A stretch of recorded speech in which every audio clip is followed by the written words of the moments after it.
안녕하세요, 행복인들.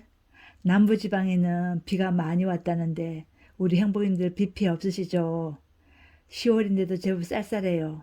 감기 들지 않게 따뜻하게 지내세요. 행복인들, 행복인들은 살 날이 5분밖에 없다면 5분요? 많이도 아니고 1시간도 아니고 5시간도 아니고 5분이에요. 5분밖에 없다면 이 귀한 5분을 어떻게 쓸 거예요? 옆 사람과 인사하는데 2분, 자신의 삶을 생각하는데 2분, 자연을 둘러보는데 나머지 1분을 쓰기로 한 남자가 있었어요. 이 남자에 대해 이야기해 볼게요. 안타깝게도 지금은 돌아가시고 안 계시는 장영희 교수님의 불면의 책 문학의 숲을 거닐다 중에 내게 남은 시간을 읽어볼게요. 같이 읽어요. 내게 남은 시간. 1849년 12월 22일 영하 50도나 되는 추운 날씨에 연암 명의 사형수가 형장으로 끌려 나왔다. 한 청년이 다른 두 사람과 함께 형장의 세 번째 기둥에 묶였다. 사형 집행까지는 5분이 남아 있었다. 청년은 이제 단 5분밖에 남지 않은 시간을 어디에다 쓸까 생각해 보았다. 옆 사람들과 마지막 인사를 하는데 2분, 오늘까지 자신의 삶을 생각해 보는데 2분, 그리고 남은 1분은 자연을 한번 둘러보는 데 쓰기로 했다. 그는 옆에 두 사람과 최후의 키스를 나누었다. 거총! 소리와 함께 병사들이 총을 들었다. 조금만 더 살고 싶은 욕망과 함께 죽음의 공포가 몰려왔다. 바로 그때 말발굴 소리와 함께 한 병사가 나타나서 소리쳤다. 사형 중지! 황제가 특사를 내리셨다! 28세의 나이로 총살 직전에서 살아난 사형수. 그는 톨스토이와 함께 19세기 러시아 문학을 대표하고 죄와 벌, 까라마조프가의 형제들과 같은 불후의 명작을 쓴 세계적 문호 도스토옙스키였다. 도스토옙스키는 1821년에 태어나셔가지고 1889년에 돌아가셨어요. 농노제 폐지, 검열제도의 철폐, 재판제도의 개혁을 요구하는 사회주의 서클에 가담했다가 1847년 체포되어 사형이 언도되었으나 사형 집행 직전 항지 특사에 감형되어 시베리아에 유배되었다. 4년간의 징역 후 풀려나온 그는 후에 시베리아 유행의 체험을 기록한 죽음의 집을 발표했다. 영혼의 리얼리즘, 작가로 불릴 정도로 인간의 내면 묘사에 천착했던 도스토옙스키는 그의 마지막 장편소설 까라마조프의 형제들의 일생 동안 그를 괴롭혔던 사상적, 종교적 문제, 선과 악에 관한 사색을 모두 쏟아부었다. 물욕과 타락의 상징인 표도를 아버지를 두는 까라마조프가의 삼형제 는 방탕하고 무분별하나 순수함을 지닌 장남 드미트리, 무신론자에다 냉소주의적 지식인 차남 이반, 수도원에서 사랑을 설파하는 조심한 장로를 추종하는 박애주의자 알로샤, 그리고 아버지와 벽치 거지 사이에서 태어난 사생아 스메르자코프를 중심으로 펼쳐지는 부자와 형제 간의 애욕을 그린 작품이다. 결국 까라마조프가의 사랑의 결핍은 스메르자코프의 친부 살인이라는 끔찍한 결과를 초래하고 드미트리는 아버지를 살해했다는 누명을 쓰고 유형길에 오르고 동생 알로사는 형을 따라 나선다. 신이 없는 이상 남을 사랑해야 한다는 법칙도 존재할 수 없고 따라서 신이 없으면 인간이 신이다 라는 결론에 도달한 이반에게 알로샤는 말한다. 논리보다 앞서서 우선 사랑하는 거예요. 사랑은 반드시 논리보다 앞서야 해요. 그때 비로소 삶의 의미도 알게 되죠. 도스토옙스키는 드미트리의 입을 빌려 인간의 마음이란 악마와 신이 서로 싸우고 있는 싸움터라고 말한다. 따라서 사랑을 베풀기 위해서는 신이 마음속 싸움에서 승리해야 하고 선과 악의 투쟁은 결국 인간의 내면에서 일어나는 사랑하려는 힘과 사랑하지 못하는 힘의 대결이라는 것이다. 그래서 이 소설에서 정신적인 지주로 등장하는 조시마는 지옥이란 다름 아닌 바로 사랑할 수 있는 능력을 상실한 데서 오는 괴로움이라고 정의한다.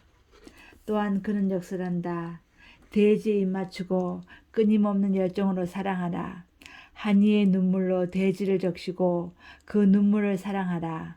또 그 한 일을 부끄러워하지 말고 그것을 귀중히 여기도록 하라. 그것은 소수의 선택된 자들에게만 주어지는 신의 선물이기 때문이다. 1878년에 쓰기 시작하여 1879년에 처음으로 발표되고 이듬해 완결된 이 작품에는 작가로부터라는 머리말이 붙어 있는데 도스토옙스키는 여기서 이 작품이 미완성이라고 말한다. 그리고 이후 20년간 계속 쓸 계획을 밝혔다. 그러나 결국 그에게 남아있는 시간은 불과 2개월이었다. 다음해 1월 28일에 급사했기 때문이다. 연구실의 쪽창 밖으로 보이는 은행나무가 자지러질 듯 노란색을 바라고 하늘에는 노을빛이 감돈다. 도스토옙스키가 죽음을 5분 남겨두고 그 귀중한 시간 중에 1분이나 할애하고자 했다는 자연도 이제는 서서히 숙명의 죽음을 준비하고 있다. 내 삶도 이제는 가을로 접어들었지만 아직도 나는 눈물의 열정으로 대지를 사랑하지 못하고 내 마음의 전장에서는 치열한 싸움만 계속되고 있다. 내게 남은 시간은 얼마일까? 앞으로 내가 몇 번이나 더 이 아름다운 저녁 노을과 가을을 볼 수 있을까? 한 가지 확실한 건 사랑 없는 지옥에서 속절없이 헤매기엔 내게 남은 시간이 너무 짧다는 것이다. 어때요? 도스토옙스키의 일생에 대해서 그리고 까라마조프가의 형제들에 대해서 자세히 설명해놨죠. 까라마조프가의 형제들은 드미트리, 이반, 알료샤와 살해당한 아버지에 관한 얘기죠.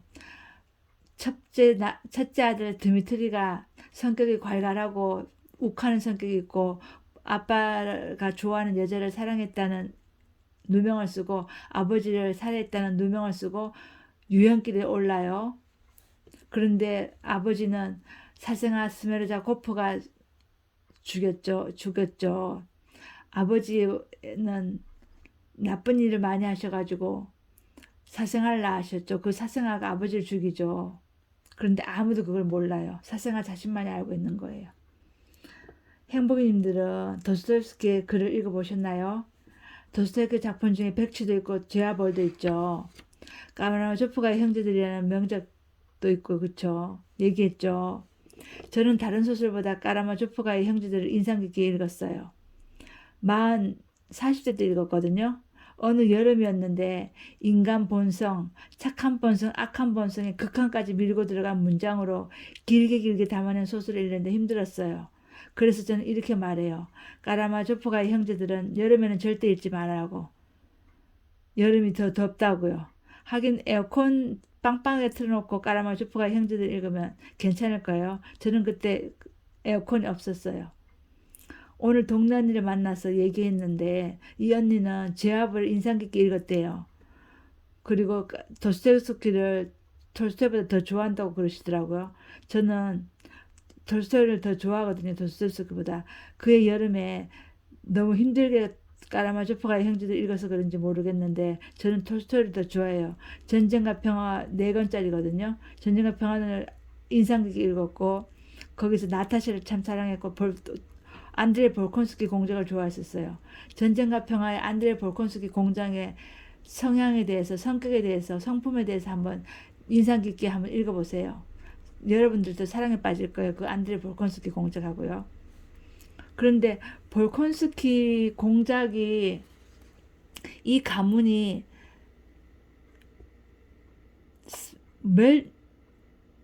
어떻게 됐는지 잘 모르겠어요. 행복인들 중에는 도스토옙스키와 톨스토이를 안 읽으신 분이 계신가요? 혹시 톨스토이와 도스토옙스키를 안 읽어보신 분이 계시다면 올 가을에 한번 읽어보세요. 그러면 많은 것을 얻으실 거예요. 그리고 마음의 안정을 얻으실 거예요. 도스토옙스키의 문장을 읽으면 요즘 작가들은 도스토옙스키처럼 못 쓸 것 같다는 그런 암시도 받아요.